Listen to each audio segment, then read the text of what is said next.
we got a 2023 Hyundai Tucson. We're getting engine oil change due now. Okay, let's reset that. All we're gonna do is hit the menu button here. Zoom back in. And we need to go over to the gear symbol, which is user settings, okay?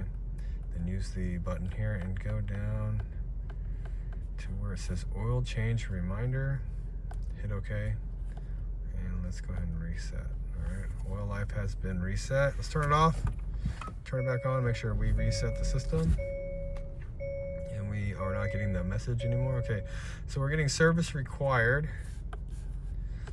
Let's go to, let's see if it's inconvenience, service interval, reset.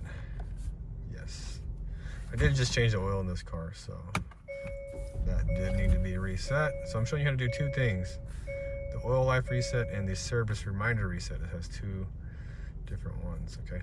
And that seemed to do it. Well, I hope the video was helpful, and if it was, appreciate it if you hit the like button for me. Leave me a comment if you could, if you have any questions or anything like that. And if you'd like to see any more Hyundai videos, please subscribe for future videos.